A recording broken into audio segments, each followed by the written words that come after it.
श्री सच्चिदानंद सद्गुरु साईनाथ महाराज की जय। श्री सच्चिदानंद सद्गुरु अलिवेलु मंगम्म सहित भरद्वाज महाराज की जय। श्री सच्चिदानंद सद्गुरु नामपल्ली बाबा महाराज की जय। जय साई मास्टर, जय साई मास्टर। ఈరోజు మనం శ్రీ సాయినాథ ప్రబోధామృతము అనే గ్రంథాన్ని వివరించుకుంటున్నాం సత్సంగంలో. రచన పూజ్యశ్రీ ఆచార్య ఎక్కిరాల భరద్వాజ మాస్టర్ గారు. ఈరోజు దీనిలో మనం సద్గురు వాక్యోపదేశం అనే అధ్యాయాన్ని మనం చదువుకుంటున్నాం. దీనిలో మనం చెప్పుకుంటున్న ఏంటంటే భూమి బాబా సూక్తి. భూమి విత్తులను ధరిస్తుంది, మేఘాలు వాటి మీద వర్షిస్తాయి.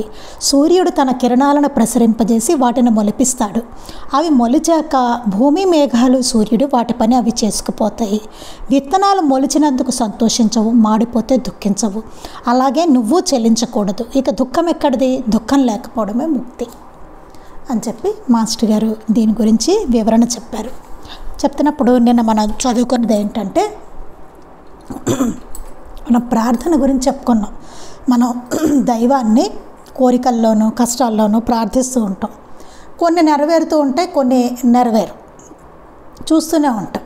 నెరవేరితే మనకి మన విశ్వాసం పొంగిపోతూ ఉంటుంది బాబా పట్ల, సద్గురువు పట్ల. నెరవేరినప్పుడు మనకి భక్తి చాలా చెలించిపోతుంది అన్నమాట. చాలా కాలం వరకు అది చెలించిపోతుంది మనకి. సహజంగా మనం సామాన్యమైన మనం అట్లా ఉంటూ ఉంటాం. ఇప్పుడు ఇక్కడ ఏం చెప్పారంటే ప్రార్థన ద్వారా అది తొలగించుకోగలగడం అనేది ఎంతవరకు న్యాయం? మరి ప్రతివాడు తప్పు పనులు చేసి దాని ఫలితాన్ని అనుభవిస్తున్నప్పుడు ప్రార్థన చేసి తప్పించేసి ఆ ప్రార్థన నెరవేరిపోయి వాడు తప్పించుకుంటున్నాడు అనుకోండి దాని నుంచి, అది ఎంతవరకు సమంజసం? మనకెవడో అన్యాయం చేశాడు, వాడు ప్రార్థన ద్వారా తప్పించుకున్నాడు. అప్పుడు మనకేమనిపిస్తుంది? దైవం పట్ల ఆయన పక్షపాతి, ధర్మాత్ముడు కాదు అని అనిపిస్తుంది. మరి వాడికి మన పట్ల అట్లాగే అనిపిస్తుంది కదా, మనం వాడికి శత్రువులు అయితే. చూడండి అసలు ఎలా ఉంటుందో. అంటే మరి ప్రార్థన చేయడం అన్నది కరెక్టా కాదా? మరి చూసారా మాస్టర్ గారు ఎంత అసలు ఎలా చెప్తున్నారో చూడండి. దానికి తగ్గ అవగాహన తెచ్చుకోవాలని చెప్తున్నారు ఇక్కడ. ఇంకా ఏం చెప్పారంటే, అంటే మనం ఏమనుకుంటున్నాం? ప్రార్థన ఒక లంచం అనుకుంటున్నాం. లంచం ఇస్తే పని అయిపోయినట్టుగా ప్రార్థన చేసి మనం తప్పించుకోవచ్చు అని చెప్పేసి ఒక విధమైన లంచమని తలుస్తున్నామా? అట్టి అపవిత్ర భావం సాధ్యమైతే అది పరమార్థమని, పరమ పవిత్రమని మనం మన్నించి అనుసరించడం ఎందుకు? అది కూడా నిషిద్ధకరమైంది కదా. అంతేకాదు ఎవరికైనా తాను కానీ తన తండ్రి తాత ముత్తాతలు కానీ మరణించడం ఇష్టం ఉంటుందా? ఎవరికైనా చనిపోవడం ఇష్టం ఉండదు కదా, మనం కానీ మన వాళ్ళు కానీ. అలాగే కొడుకు, మనమడు, మునిమనవడు మరణించడం ఇష్టం ఉంటుందా? అలా అని మనం వారిని మృత్యువు నుండి కాపాడమని చేసిన ప్రార్థనను మన్నించి దైవం వారిని జీవించనిస్తే భూమి మీద కొంతకాలానికి మన కుటుంబానికి తప్ప మరెవ్వరికైనా స్థానం ఉంటుంది. అంతే కదండి.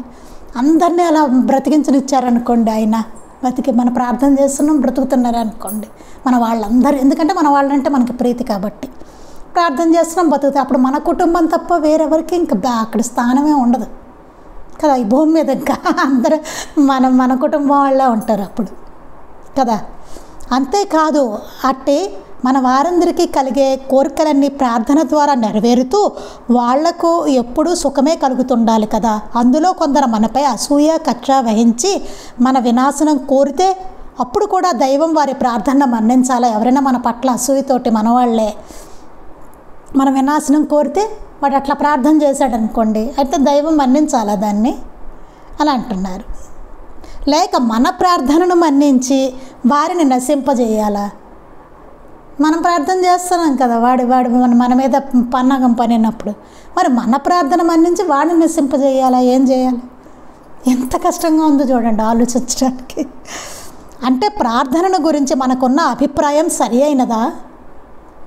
ఇందుకు తెలుసుకోవాల్సింది అసలు సరైన అభిప్రాయం మనకుందా ప్రార్థన గురించి అన్నది చాలా చాలా ముఖ్యమైనదండి. ఇది తరచి తరచి తరచి మనం ఆలోచించుకోవాల్సిన విషయం ప్రార్థన గురించి. ఒకనాడు జీవితం పైన ప్రీతితో ప్రార్థిస్తే మనం మృత్యువు నుండి ఆయన కాపాడాలా, లేక ఎప్పుడైనా మనకి జుగుప్స కలిగి ప్రార్థిస్తే ఆయన మనకు మరణాన్ని ప్రసాదించాలా? అంతే కదండి. మన జీవితం మీద జుగుప్స వచ్చి చచ్చిపోవాలనుకున్నాం అనుకోండి, మరణాన్ని ఆయన ఇచ్చేసేయాలా? లేకపోతే నాకు జీవించాలని అనిపించింది అనుకోండి, అలాంటి సన్నివేశంలో మనకి చనిపోయే సన్నివేశాలు ఆయన మళ్ళీ జీవింపజేయాలా? చూడండి అసలు ఎంత మనది ఎలా ఉంటుందో. అందుకని బాగా యోచిస్తే కానీ వాస్తవం అర్థం కాదు. వాస్తవం అంటే మనం ఈ గ్రంథంలో మరొక చోట వివరించినట్లు నేను అంటే ఏమిటో, మరణం అంటే ఏమిటో, జీవనం అంటే ఏమిటో తెలియని అజ్ఞానమే సర్వ దుఃఖాలకు మూలం. ఇప్పుడు ఈ దుఃఖానికి అంతటికీ మూలం ఏంటంటే అజ్ఞానము అని చెప్తున్నారు మాస్టర్ గారు. అది వీడేదాకా మనకు ఎన్ని కోరికలు నెరవేరినా, కష్టాలు తొలగినా, ఉన్నదానితో అసంతృప్తి, లేని దానికోసం తపన అనబడే దుఃఖం మనకు తప్పదు. ఎంత దుఃఖం నశిస్తే కానీ అసలు మనలో అదే దుఃఖ వినాశనం జరగాలంటే ఈ అజ్ఞానం అనేది పోవాలి. పోతేదాకా అది వీడేదాకా ఎన్ని కోరికలు నెరవేరినా, ఎన్ని కష్టాలు తొలగినా సరే మనకి ఉన్నదానితో అసంతృప్తి, లేని దేనికోసమో తపన అనబడే దుఃఖం మనకి తప్పదు. ఆ తపననే దుఃఖం అన్నారు. లేని దానికోసం తపన పడుతూ ఉంటాం. ఉన్నదేమో సరిపోదే అసంతృప్తి మనకి. ఏదైనా కానీ ఉండే అంటే ఉన్నది సరిపోదంటే ధనమే కాదు, ఏదైనా మనకి మన జీవితంలో జరిగేవన్నీ ఇది ఇలా ఉండకూడదు, అలా ఉండకూడదు అని అనుకుంటాం. చూసారు అందరం. అంటే చాలా కష్టంగా ఉంటుంది కానీ బట్ దట్స్ ట్రూ. మాస్టర్ చెప్పారు ఇక్కడ. ఉదాహరణకు ఒక దంపతులకు బిడ్డలు లేకుంటే దుఃఖం ఎలాగో, వారి సంతతి కలిగినా, వారు పెరిగి పెద్దవాళ్ళు అయితే మళ్ళీ ఆందోళనే. వారు ఎలా ఉంటారు ఏమిటో, వాళ్ళు చెప్పిన మాట వినకపోతే దుఃఖం. తూచా తప్పకుండా నడుచుకున్నాడు అనుకోండి, ఇంత నోట్లో నాలుక లేని వాడి ప్రపంచంలో ఎలా బతుకుతాడబ్బా అని వాడి గురించి చింత. వాడికి చదువు రాకుంటే మళ్ళీ అదో చింత, వివాహం అవ్వకపోతే అదో చింత, సరే అయ్యింది, దంపతుల మధ్య సామరస్యం లేకపోతే అదో చింత, వారికి బిడ్డలు లేకుంటే చింత, ఉన్న వాళ్ళు వీళ్ళ మాట వినకపోతే చింత. చూడండి ఎక్కడ దీనికి అంతు ఏమీ లేదు. ఇలా కోరికలు కష్టాలు తలెత్తుతూనే ఉంటాయి ఎన్ని తీరిన. అన్నిటికని ఎంతకని ప్రార్థిస్తాం, ఎన్నిటికి అసలు ఎంతని ప్రార్థిస్తాం మనం కదా. ఎంత సద్గురువు అయితే మాత్రం ఎంత చేసి మనల్ని శాంతపరచగలడు. ఎంత సద్గురువు అయినా సరే ఎంత చేసి ఆయన అసలు మనని శాంతపరచగలరు. ఇది నన్నే మాస్టర్ గారు ప్రశ్నిస్తున్నట్టు నాకు అనిపిస్తుంది. మనందరికీ ఇది ప్రశ్న. ఎంతని నీకు ఎంత చేస్తే తీరుతుంది అసలు నీ అశాంతి అని చెప్పి అడుగుతున్నారు ఆయన. తండ్రికి బిడ్డ దీని నుంచి మనం ఇవాళ చదువుకోవాలండి. ఇక్కడి నుంచి తండ్రికి బిడ్డ ప్రయోజకుడే తన స్వశక్తిపై స్వతంత్రుడిగా నిలబడి అవసరమైతే 10 మందికి చేయూతనివ్వగలగాలని ఉంటుంది. కానీ ఎల్లకాలం కావలసిన దానికల్లా తన దగ్గర చేయి జాపేవాడిగా ఉండాలని అనిపించదు. నిజంగా కన్న తండ్రికి ఏమనిపిస్తుందండి, నా కొడుకు చదువుకోవాలి, ఉద్యోగం చేయాలి, వాడు సంపాదించుకోవాలి, సంపాదించుకొని 10 మందికి వాడు చేయూతనివ్వాలి అంటే వాడు స్వశక్తితో వాడు నిలవాలనిపిస్తుంది. అంతేగాని నా దగ్గర అడుక్కోకూడదు అనిపిస్తుంది తండ్రికి. అంతే కదండి, సామాన్యమైన తండ్రికి అనిపిస్తూ ఉంటుంది. అలాగా అన్నిటికీ చేయి చాచి అడుక్కుంటే తండ్రికి ఏమనిపిస్తుంది, చచ్చా వీడు సెటిల్ అవ్వలేదు. చూడండి బయట వింటూ ఉంటాం, వీడు సరిగ్గా సెటిల్ అవ్వలేదు అంటూ ఉంటారు చాలామంది పిల్లల గురించి. అంటే ఏంటి, వాడు తండ్రి మీద ఆధారపడుతున్నాడు, వాడు నిలబడలేకపోతున్నాడు కదా. స్వశక్తితో వాడు నిలబడలేకపోతున్నాడు వాడు. అదే అతడు తప్పని కదా తండ్రికి, వాడు స్వశక్తితో నిలబడాలి. అస్తమానం నా దగ్గర చేయి జాపుకుని నాన్న మనం అడుగుతాం కదా, బాబా ఇది తీర్చండి, మాస్టర్ గారు ఇది, అమ్మగారు ఇది. మాస్టర్ గారు అమ్మగారు వాళ్ళు కూడా అలాగే అనుకుంటాడు, ఎప్పటికీ నిలబడతారురా వీళ్ళు, ప్రతి చిన్నదానికి చెల్లించిపోతున్నారే అయ్యో అని వారికి బాధ కలుగుతుంది. వాళ్ళకేమో వాళ్ళని అస్తమానం కోరుకోవాలని వాళ్ళకేమో అనిపించదు. అట్లా నిలబడే వాళ్ళని చూస్తే వాళ్ళకి చాలా ఆనందంగా ఉంటుంది.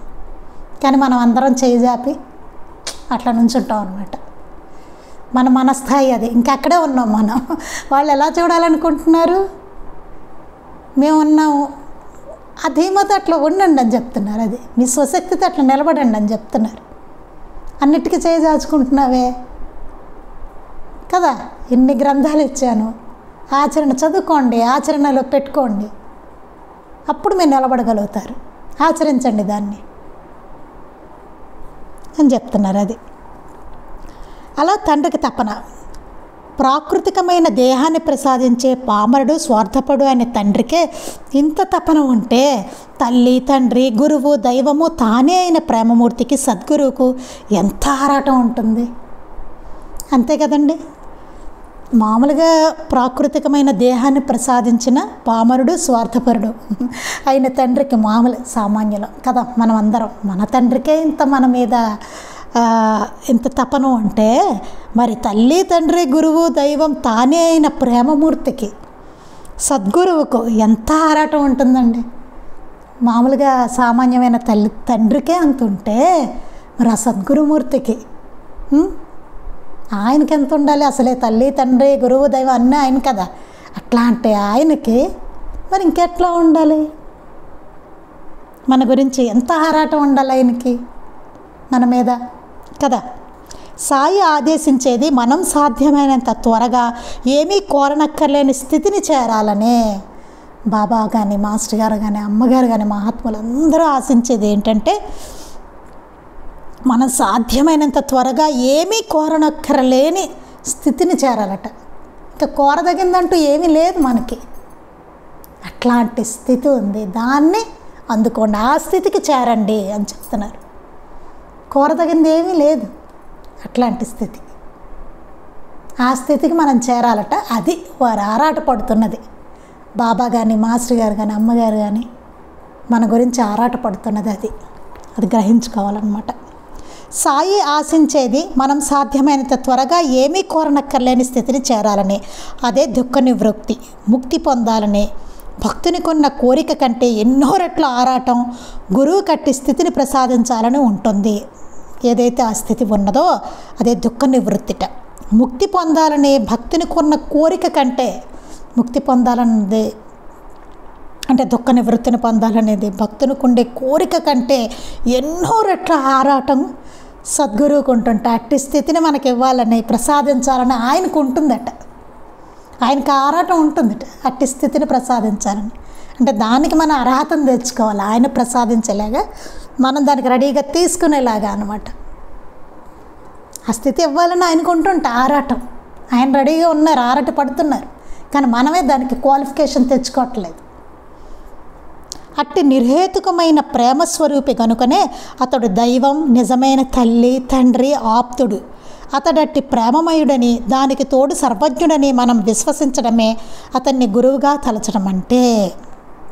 అంటే ఇక్కడ ఏం చెప్తారంటే అట్టి నిర్హేతుకమైన ప్రేమ స్వరూపి ఆయన ప్రేమకి ఏ హేతువు ఉండదు. నువ్వు నాకేదో ఇది ఇచ్చావు కాబట్టి నీ మీద ప్రేమ, నువ్వు నాకు హుండీలో డబ్బులు వేసావు కాబట్టి నీ మీద ప్రేమ, అట్లాంటివి ఏమి ఉండవు ఆయనకి, అలావేమి ఉండదు. కనుకనే అతడు దైవం, అందుకే ఆయన దైవం, నిజమైన తండ్రి, తల్లి, ఆప్తుడు. అతడట్టి ప్రేమమయుడని, దానికి తోడు సర్వజ్ఞుడని, ఆయన అన్నీ తెలిసినవారు, ఆయన ప్రేమమయుడు. ఆయన మనం విశ్వసించడమే ఆయన్ని గురువుగా తలచడం అంటే.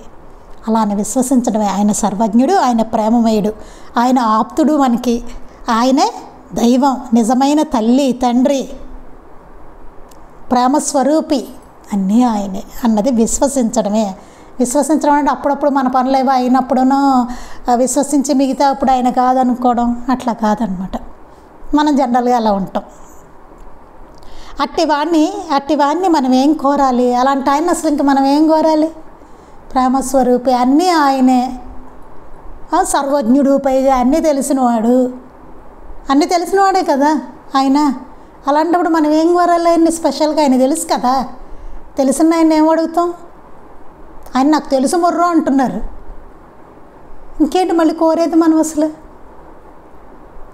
అసలు చాలా విచిత్రంగా ఉంటాయి చూడండి మన కోరికలు కానీ, మన ప్రార్థనలు కానీ. ఆయనకు అన్నీ తెలుసు. సర్వజ్ఞుడు అంటాము, సర్వవ్యాపకుడు అంటాము, సర్వసమర్థుడు అంటాము. కానీ ఎందుకు ఇట్లా మనం? ఆయన తెలుసు అన్న విషయం మనకు తెలుసు, అయినా నిలవలేకపోతున్నాం.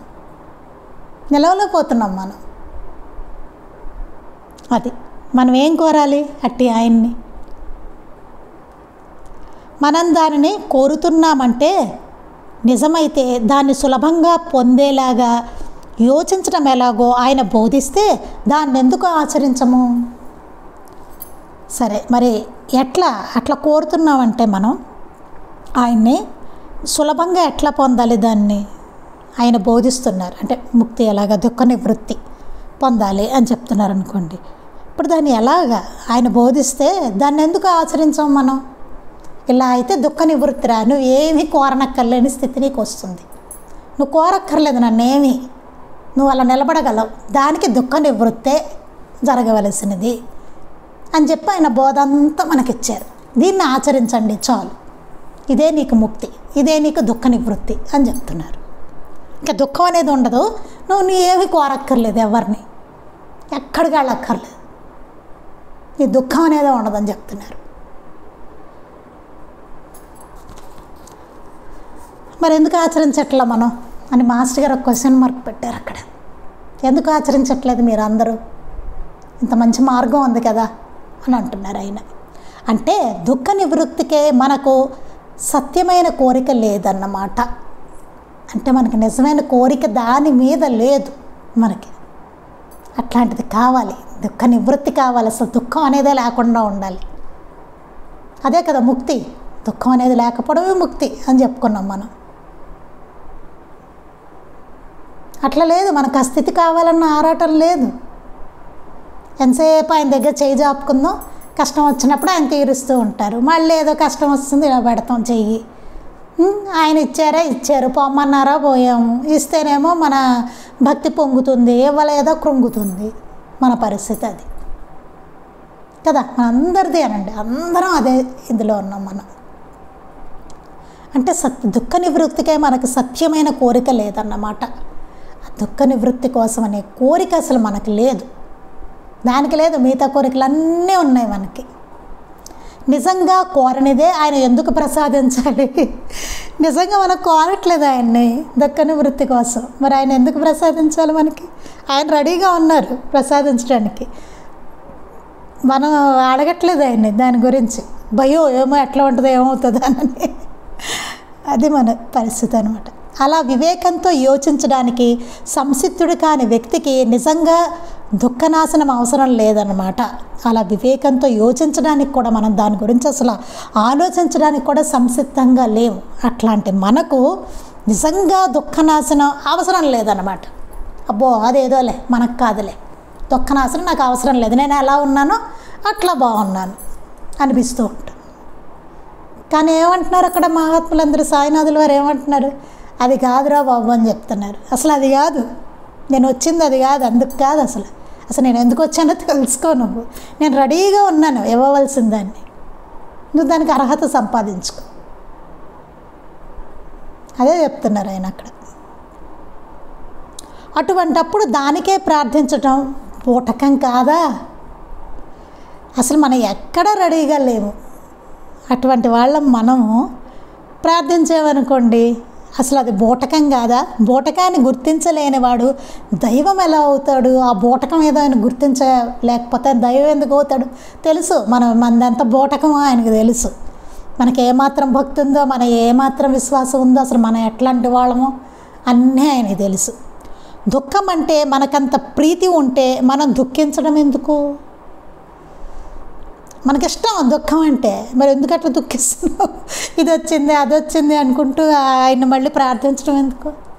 అట్లాగే ఉండు, దుఃఖిస్తే అట్లాగే ఉండు. హాయిగా ఉండవచ్చు కదా, దుఃఖం ఉంది హాయిగా ఉండు. ఎందుకంత ఇష్టమైతే దుఃఖిస్తుంది? అప్పుడు దుఃఖం ఎక్కడిది? అప్పుడు మనం ప్రార్థిస్తున్నది దేనికోసం? అప్పుడు ఇంకా మనం ప్రార్థిస్తాం దేనికోసం ఇంకా అని అడుగుతున్నారు. దీని సారాంశం ఒక్కటే, ఎన్ని కోరికలు తీరినా, ఎన్ని కష్టాలు తొలగినా లభించే తృప్తి తాత్కాలికమే. ఇది మనం చాలా ముఖ్యమైనది అండర్లైన్ చేసుకుని పెట్టుకోవాల్సిన విషయం అండి. మనం చదువుకుంటూనే ఉంటాము, కానీ మళ్ళీ మామూలే మన పరిస్థితి. దీని సారాంశం ఒక్కటే, ఎన్ని కోరికలు తీరినా, ఎన్ని కష్టాలు తొలగినా లభించే తృప్తి మాత్రం తాత్కాలికమే. ఏ తృప్తి అయితే, ఏ ఆనందం అయితే మనకు వస్తుందో, ఏ హాయి అయితే మనకి కోరికలు కష్టాలు తీరినప్పుడు వస్తుందో అది తాత్కాలికమే. అది ఎంతో కాలం ఉండదు, మళ్ళీ కొత్తది పుట్టుకొస్తుంది ఖచ్చితంగా. అది మరలా కొత్తవి తలెత్తుతుంటాయి, మళ్ళీ కొత్తవి వస్తూనే ఉంటాయి మనకి కదా. కారణం అజ్ఞానమే. కారణం ఏంటి? అజ్ఞానం. ఎందుకట్లా కొత్త వస్తున్నాయి మళ్ళీ బాధపడుతున్నాం, మళ్ళీ వస్తున్నాయి మళ్ళీ బాధపడుతున్నాం? ఎందుకంటే కారణం అజ్ఞానమే. దుఃఖం, అశాంతి అది తొలగే మార్గం ఆయన మనం అడుగకనే వాచా కర్మణ బోధిస్తున్నారు. ఈ దుఃఖము అశాంతి అది తొలగే మార్గం. ఈ దుఃఖము ఈ అశాంతి ఏవైతే మనకు ఉన్నాయో అది తొలగే మార్గం ఆయన మనం అడగకుండానే వాచా కర్మణ బోధిస్తున్నారు. ఆయన చెప్తూనే ఉన్నారు కదా, ఆయన బోధంతా అదే. అందులో ముఖ్యాంశం వివేకం. అందులో ముఖ్యాంశం ఏంటంటే వివేకం. కాస్త బొరపెట్టి ఆలోచించుకోవడం. వివేకం. వివేకం అంటే ఈ సూక్తిలో తెలిపినట్టు యోచనే. ఈ సూక్తిలో బాబా చెప్పారు చూసారా వివేకం మనకి, అదే ఆ యోచనే వివేకం అంటే. వైరాగ్యం అంటే దాని పర్యవసానంగా సిద్ధిస్తుందని చెప్పిన సుఖదుఖాల ఎడల సమత్వం. అలా ఆలోచించుకున్నప్పుడు ఏమవుతుందంటే, మేఘాలు ఇట్లా చెప్పుకున్నాం కదా మనం, అలా ఉన్నప్పుడు అట్లా యోచన మనం చేసుకుంటే కనుక దాని పర్యవసానం వైరాగ్యం వస్తుంది. వైరాగ్యం అంటే ఏంటంటే సుఖదుఖాల ఎడల సమత్వం. వైరాగ్యం అంటే ఏదో చాలాసార్లు చెప్పుకున్నాం, అదే అంటే వాటి పట్ల మనకు ఉండే కాపీనాన్ని వదులుకోవడం అనమాట. ప్రతిదాని పట్ల ఒక రకమైన కాపీన ఉంటుంది. నాకు అంతా బాగుండాలను, ఇట్లా జరగాలను, ఇవన్నీ అవే కాపీనాలు ఉంటాయి. ఆ కాపీనాన్ని వదులుకోవడమే వైరాగ్యం.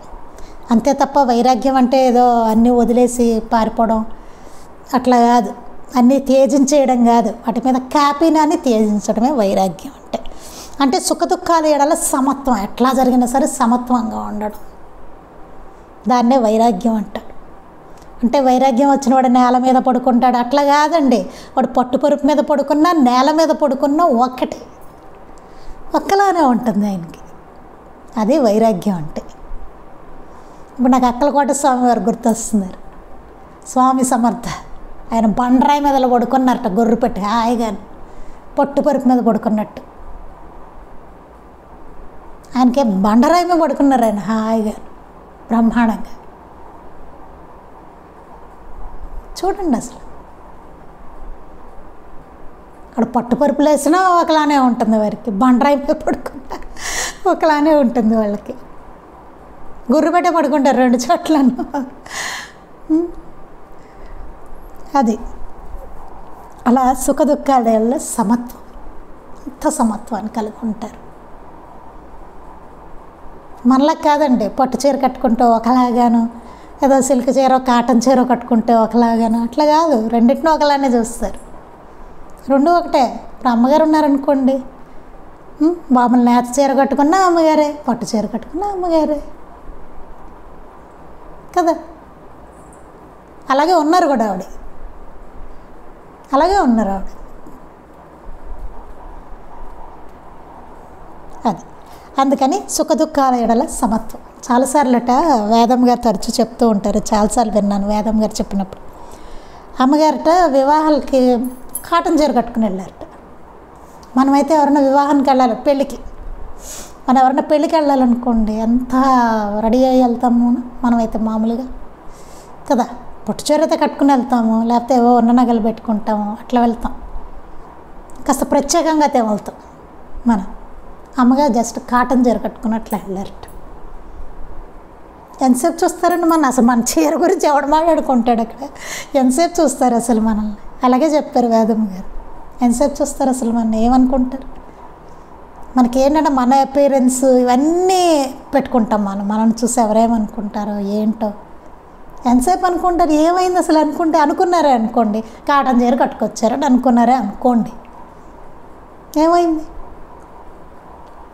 ఏమైంది ఇప్పుడు కదా. ఎందుకు అసలు బాధ దానికి, ఎందుకు బాధపడుతున్నాం? ఇప్పుడు ఎంతసేపు అంటాడు, ఎంతసేపు చూస్తాడు మనని. ఒక్క 5 నిమిషాలు కూడా ఎవడో చూడడం మన, తర్వాత ఎవరి గోళ్ళలో వాళ్ళు ఉంటారు. అదే పని ఆవిడ పెళ్ళికి వచ్చిన వాడికి అది చూడండి, అసలు ఎంత సింపుల్. చాలా విషయాలు మనం సింపుల్గా ఆలోచించుకునే వాటిని చాలా కాంప్లికేట్ చేసుకుంటాం. అని నాకు అదే అర్థమవుతుంది. ఎప్పుడైనా మనం ఇవి చదువుకుంటూ వింటున్నప్పుడు అనిపిస్తూ ఉంటుంది, ఎంత సింపుల్గా అయిపోయే వాటిని చాలా కాంప్లికేట్ చేసుకుంటాం మనం. ప్రతిదాన్ని, ఒక భావాన్ని చాలా పెద్ద కాంప్లికేట్ చేసుకుంటాం సింపుల్గా పోయేదాన్ని. చాలా విషయాల్లోనండి అసలు 99% మనం తీసి పడేసేవే ఉంటాయి, పెద్దగా పట్టించుకొని అక్కర్లేదు. 1% ఎప్పుడైనా అసలు మనకి అట్లాంటి సిచ్యువేషన్స్ వస్తాయి, చాలా హార్డ్లీ. అది 99% తోసుకుని వెళ్ళిపోవచ్చు అట్లాంటి భావాలు. ఇంకా చదువుకున్నప్పుడు అనిపిస్తుంది, కానీ సిచ్యువేషన్ వచ్చినప్పుడు మనం నిలబడలేకపోతున్నాం చూడండి. అంటే ఏంటి, ఆచరణకు రావట్లేదు మనకి. ఆచరణ ఎట్లా ఇది రావట్లేదు మనకి, నిలబడలేకపోతున్నాం దాని మీద. అంటే ఆ పట్టు మనకు ఉండట్లేదు, తెలుసు విషయం కానీ పట్టు ఉండట్లేదు మనకి, తప్పుతోంది. బ్యాలెన్స్ తప్పుతుంది అనమాట మనకి. అదే జరుగుతున్నది. అందుకని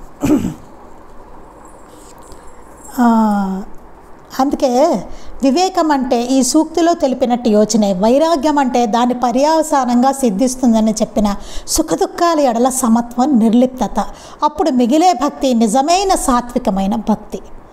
అలా మనం సమత్వాన్ని సాధించినప్పుడు అప్పుడు నిర్లిప్తత, అదే అప్పుడు ఉండే భక్తే నిజమైన భక్తి, సాత్వికమైన భక్తిట. అదే సాత్వికమైనట. మిగతావన్నీ రాజసిక తామసిక భక్తులే. మనవన్నీ అవే రాజసిక తామసిక భక్తి.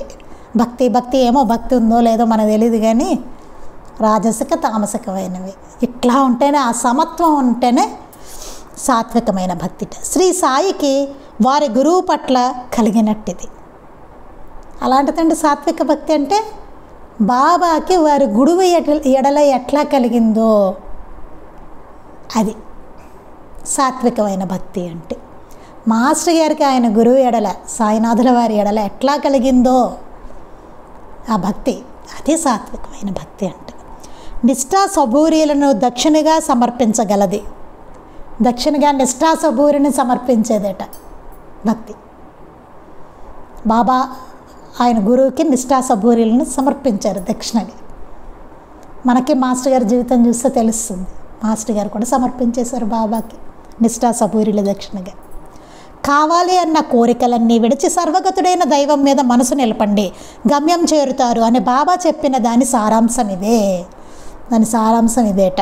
కావాలనే కోరికలన్నీ విడవండి, సర్వగతుడైన దైవం మీద మనసు నిలపండి, అప్పుడు మీరు గమ్యం చేరుతారు అని చెప్పారు. ఆ స్థితి ఒకటి ఉందిరా, కావాలనేటువంటి కోరికలన్నీ విడవండి అంటే దుఃఖ నివృత్తి. దానికోసం పాటుపడంటారా బాబు అని. సర్వగతుడైన దైవం మీద మనసు నిలపండి. ఆయన సర్వగతుడు దైవం, ఆయన మీద మనసు నిలపండి, భగవంతుడి మీద మనసు నిలపండి అని చెప్పారు. గమ్యం చేరుతారు, మీరు తప్పక గమ్యం చేరుతారని బాబా చెప్పారు. ఎట్లాగండి ఇది విశ్వసించి బాబా ఒక మాట అన్నారండి, నేను మసీదులో కూర్చొని అన్నడా అబద్ధం చెప్పనని చెప్పారు ఆయన. అందుకని ఎక్కడ డౌట్ లేదు, ఈ సూక్తులకు కానీ ఆయన బోధకు కానీ దేనికి ఆయన చెప్పిన ఏ మాటకి డౌట్ లేదనమాట. ఆయన ఎన్నడూ అబద్ధం చెప్పరట, పరమసత్యం. ఏదైతే వేదాలు, ఉపనిషత్తులు ఇవన్నీ ఏదైతే దాన్ని బోధించాయో వాటి అన్నిటి సారాంశం మనకి బాబా సూక్తుల్లో, ఆయన బోధల్లోనూ మనకు కనబడుతుంది. వాటన్నిటినీ చక్కగా ఇట్లా చేసేసి పిండేసి మనకి ఇచ్చేశారు ఆయన. నువ్వు తాగుతావో లేదో నీ ఇష్టం, అంతా చేసి ఇచ్చేశాను నేను దాన్ని అని చెప్తున్నారు ఆయన. భక్తి తదితర సాధనల విషయం కూడా నువ్వేం చేసినా సంపూర్ణంగా క్షుణ్ణంగా చెయ్యి అన్న సూత్రాన్ని పాటించడం అంటే ఇదే. బాబా సూక్తి ఒకటి ఉంటుంది, నువ్వేం చేసినా సరే సంపూర్ణంగా క్షుణ్ణంగా చేయి అని చెప్పారు. ఆ సూత్రాన్ని పాటించడం అన్నా సరే ఇదేట. భక్తి తదితర సాధనల విషయంలో కూడా ఇది రెండుగానే తీసుకోవచ్చండి. మామూలుగా మనం చేసే పనిలో కూడా తీసుకోవచ్చు. ఏం చేసినా సంపూర్ణంగా క్షుణ్ణంగా చేయడం, పర్ఫెక్ట్గా చేయడం, ఏ పని చేసినా అట్లా తీసుకోవచ్చు. నెక్స్ట్ భక్తి సాధన విషయంలో కూడా దానిలో కూడా మనం అనుకునే భక్తి తదితర సాధనాలు ఉంటాయి కదా, మేము ఏమేమి చేస్తుంటాం అవన్నీ, దాన్ని కూడా నువ్వేం చేసినా సంపూర్ణంగా చేయి, క్షుణ్ణంగా చేయి దాన్ని అని చెప్పారు. దీనికి ఏంటంటే ఒకటి ఉంటుందండి, ఏదైనా చిన్నదైనా పర్ఫెక్షన్ అదే చేయి, భక్తిగా చేయి. ఆ బోళ్ళని పెట్టేసుకొని గజిబిజి పడక్కర్లేదు, పోనీ ఒక్కదాన్ని భక్తిగా సిన్సియర్గా చేయి దాన్ని, సిన్సియర్గా. నేను 10 నిమిషాలు చేస్తా, 10 నిమిషాలే సిన్సియర్గా చేయాలి. అది ఎలా ఉండాలి, అసలు ఎవరు చేయలేరేమో అన్నట్టుగా అంత సిన్సియర్గా చేయాలి. ఆ 10 నిమిషాలైనా సరే అతి క్షుణ్ణంగా చేయడం అంటే సంపూర్ణంగా చేయి, చక్కగా దాన్ని క్షుణ్ణంగా చేయి అన్న సూత్రాన్ని పాటించడం అంటే ఇదే. అసలైన జీవిత గమ్యం దైవమని, ఆయనే సర్వస్వమని, ఆయన ఇదివరకే మనలో ప్రతిష్ఠించిన ఆత్మరూప శాశ్వతానందము అంటే దైవం ఇచ్చినది పోదని, మానవులు ఇచ్చింది నిలవదని మొదట వివేకంతోనూ శ్రీ సాయి వాక్యాలపై విశ్వాసంతో పరోక్షంగా తెలుసుకోవాలి. దీన్ని బట్టి మనం ఏం తెలుసుకోవాలంటే అసలు క్షుణ్ణంగా చేయని సూత్రాన్ని పాటించడం అంటే ఇదే. అసలైన జీవిత గమ్యం ఆయనే, దైవమే అసలైన జీవిత గమ్యం మనకి, ఆయనే సర్వస్వం. ఆయన ఇదివరకే మనలో ప్రతిష్ఠించిన ఆత్మరూప శాశ్వత ఆనందము, ఆయన ఇదివరకే ఉన్నారు, ఎప్పటి నుంచో ఆయన ఉన్నారు, ఇదివరకే మనలో ఉన్నారు ఆయన శాశ్వత ఆనందంగా. అది ఎప్పుడు పోదు. దానికి ఏంటంటే దైవం ఇచ్చింది పోదు, మానవుడు ఇచ్చింది నిలవదు. ఆయన ఎక్కడికి పోరండి, మనలోనే ఆయన శాశ్వత ఆనందంగా ఎప్పుడూ ఉంటారు. ఎప్పుడు ఉండే ఆయనే, మిగతావన్నీ పోతాయి మనకి. మనతో ఎవరు రారు, ఆయన ఒక్క ఆయనే ఉంటారు మనతో, ఎప్పుడు మనతో ఉన్నది శాశ్వత ఆనంద రూపంలో ఆయనే ఉంటారు. సచ్చిత్ ఆనందం ఆయన ఎప్పుడు, ఆ ఆనంద రూపంలో ఆయన ఎప్పుడు మనలోనే ఉంటారు. ఆయన శాశ్వత ఆనందం, దాన్ని తెలుసుకోవడమే. మొదట వివేకంతోనూ శ్రీ సాయి వాక్యాలపై విశ్వాసంతో పరోక్షంగా తెలుసుకోవాలి. మొదట అది వివేకంతో ఆలోచించుకొని తెలుసుకొని, తర్వాత బాబా చెప్పిన వాక్యాలతో విశ్వాసంతో దాన్ని చదువుకొని తెలుసుకోవాలి. తదనుసారం ఆయన సూచించిన బాటన యత్నంతో నడిచి ప్రత్యక్షానుభవంగా దాన్ని తెలుసుకునే దుఃఖ నివృత్తిని పొందడమే ముక్తి. అలాగా ఆయన సూచించిన బాటన మన యత్నంతో, ఆ సూక్తుల బోధన మన యత్నంతో పాటిస్తూ నడిచి ప్రత్యక్షంగా దాని అనుభవాన్ని పొంది దాన్ని తెలుసుకొని దుఃఖ నివృత్తిని పొందడమే ముక్తి అంటే అని చెప్తున్నారు. ఏం లేదు, సింపుల్గా ఆయన చెప్పింది చేయడమే, అంతే. నిలబడ్డం అని చెప్పింది చేయడమే అని చెప్తున్నారు. అమ్మగారు కూడా దాంట్లో చెప్తారు అట్లాగే. మీకు ఒక విషయం చెప్తాను, ఇది ఏదంటే చాలా అందరూ చాలా క్యూరియాసిటీతో చూస్తూ ఉంటారు. అట్లా ఏం చెప్తారు అమ్మగారు చూస్తుంటే, ఏమీ లేదు మాస్టర్ గారు చెప్పినట్టు చేయండి అంటారు, అంతే సింపుల్గా. అదే చెప్తున్నారు బాబా కూడా, అదే చెప్పి నేను చెప్పింది చేయండి అర్రా చాలు. మాస్టర్ గారు ఎట్లా చెప్పారు అట్లా చేయండి చాలు, ఇంకేం అక్కర్లేదు అన్నారు. అమ్మగారు ఒక మాటలో చెప్పేశారు. అదే ఇక్కడ అదే చెప్తున్నారు ఇక్కడ మాస్టర్ గారు కూడా, బాబా చెప్పినట్టు చేయండి చాలు, అంతే. దుఃఖ నివృత్తి పొందుతారు, అదే ముక్తి అంటే, ఇంక వేరే ఏమీ లేదన్నారు. సింపుల్గా చెప్పేశారు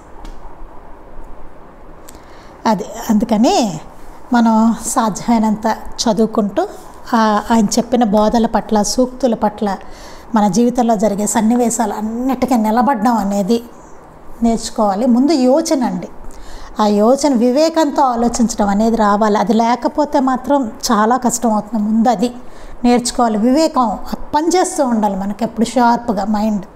ఏది ఏంటి ఈ సిచ్యువేషన్ ఏంటి, బాబా చెప్పిందంత ఇది సరిపోయినప్పుడు మనం ఎట్లా యోచించాలి, ఈ పరిస్థితిలో మనం ఎట్లా యోచించాలి, ఎట్లా ఉండాలి, ఏం చెయ్యాలి జాగ్రత్తగా, ఇది తప్ప ఇది కరెక్టా, ఏంటి ఇది మంచిగా చెడ జాగ్రత్తగా ఆలోచించుకొని అడుగులు వేయడం నేర్చుకోవాలి. వివేకంతో ఆలోచించాలి. ఇప్పుడు నేనేం చేయాలి అనేది, ఎలా నడుచుకోవాలి ఈ సిచ్యువేషన్, అలాగ అని. రేపు ఇంకా మిగిలిన చెప్పుకుందాం. శ్రీ సచ్చిదానంద సద్గురు సాయినాథ్ మహారాజ్ కీ జై. శ్రీ సచ్చిదానంద సద్గురు అలివేలు మంగమ్మ సహిత భరద్వాజ మహారాజ్ కీ జై. శ్రీ సచ్చిదానంద సద్గురు నాంపల్లి బాబా మహారాజ్ కీ జై. గురుదేవ దత్త అవధూత చింతన. లోకా సమస్తా సుఖినో భవంతు. లోకా సమస్తా సుఖినో భవంతు. లోకా సమస్తా సుఖినో భవంతు. జై సాయి మాస్టర్.